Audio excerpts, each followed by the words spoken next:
In the dustiest corner of Grandpa's garage, hidden behind a mountain of forgotten things, Leo found a friend. It wasn't the kind of friend he'd ever imagined. This one was made of metal, all clunky and covered in a thin layer of rust. A faded label on its chest read, Spark Model H7 Helping Bot. Leo, a 10-year-old with more ideas in his head than friends at school, felt an instant connection. He gently wiped the dust from its single large glass eye. With a creak and a groan, the eye lit up a soft blue glow, filling the dim garage.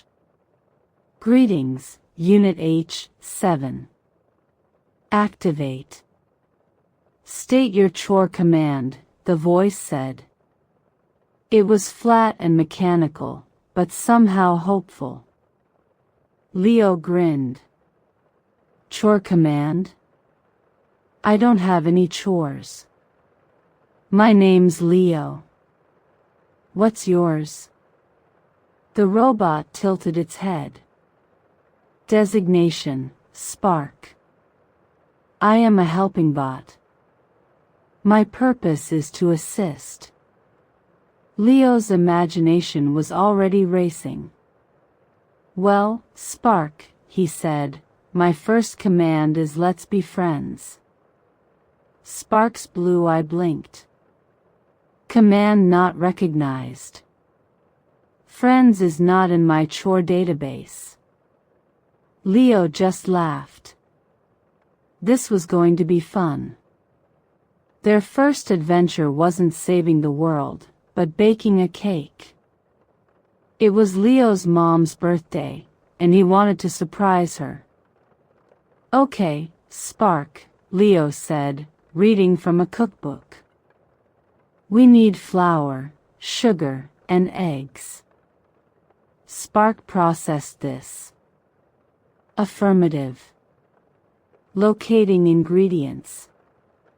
What followed was a cloud of white chaos. Spark, taking the instruction to crack eggs a bit too literally, gently crushed them shells and all into the bowl. When Leo shouted, "No, not like that," Spark froze, his internal fans whirring nervously. Query: what is the optimal pressure for eggshell fracturing? Leo sighed, but then he noticed something.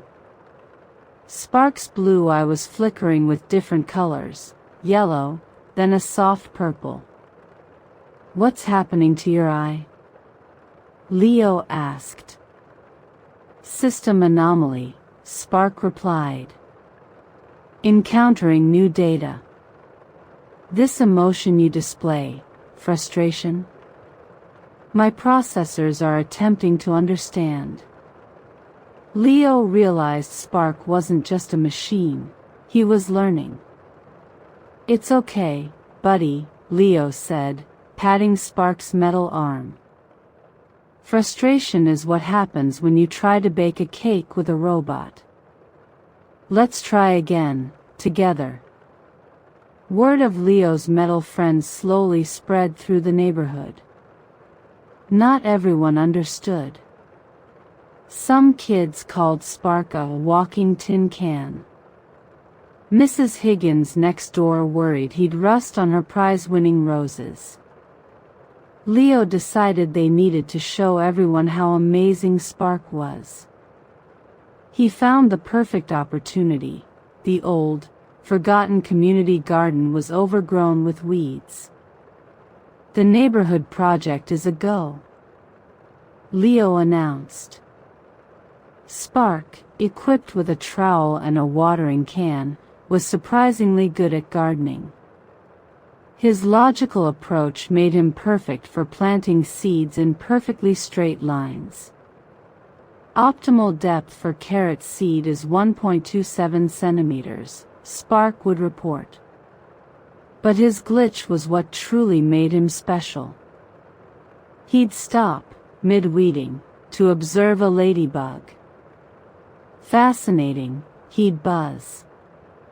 This organism's symmetrical dot pattern is aesthetically pleasing. He was learning about beauty. Slowly, the neighbors started to see it too. They saw Spark helping Mr. Gable fix his fence and retrieving Mrs. Higgins' cat from a tree.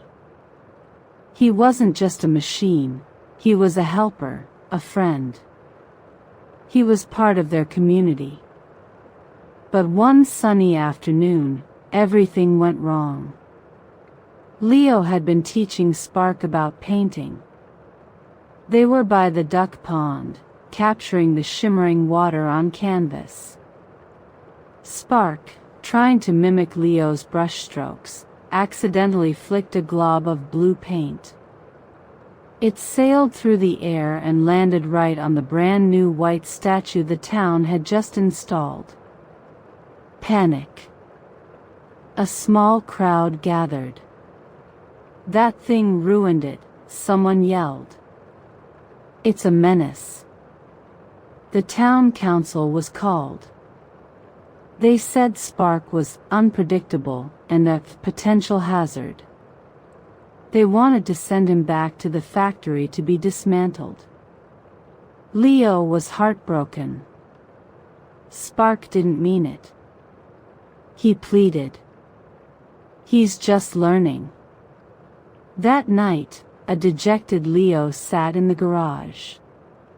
Spark rolled over quietly. "Leo, my presence causes distress. The logical solution is for me to be deactivated."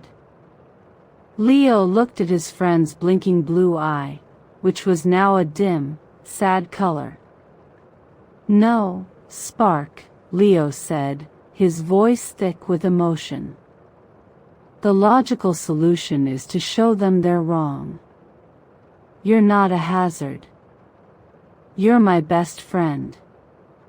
Leo knew he had to do something drastic. The next morning, he stood before the town council with a secret weapon, a scrapbook. Page after page showed Spark in the neighborhood. Here he was patiently helping a little girl learn to tie her shoes. Here he was carefully rebuilding the birdhouse that had fallen in a storm. And here, he was helping old Mr. Gable read his mail, his metallic finger pointing to each word. Leo had also included all of Spark's paintings. They weren't perfect, but they were full of feeling.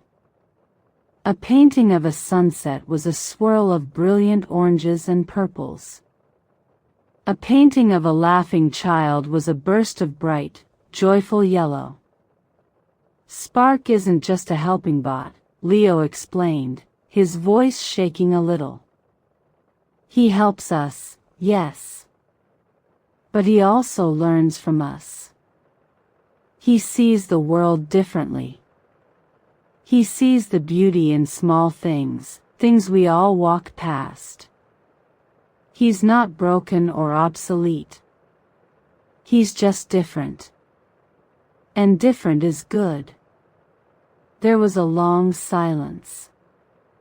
Then, Mrs. Higgins stood up. "The boy's right," she said. "That robot saved my cat. And he never did rust on my roses." One by one, the townspeople agreed. The council had no choice but to let Spark stay. From that day on, nobody called Spark a tin can. He was just Spark, Leo's friend. They spent their days on countless more adventures, building, creating, and learning. Leo taught Spark how a hug could fix almost anything, and Spark taught Leo that sometimes the most logical solution is simply to be kind. They were an unlikely pair, a boy with a wild imagination and a robot with a glitchy heart.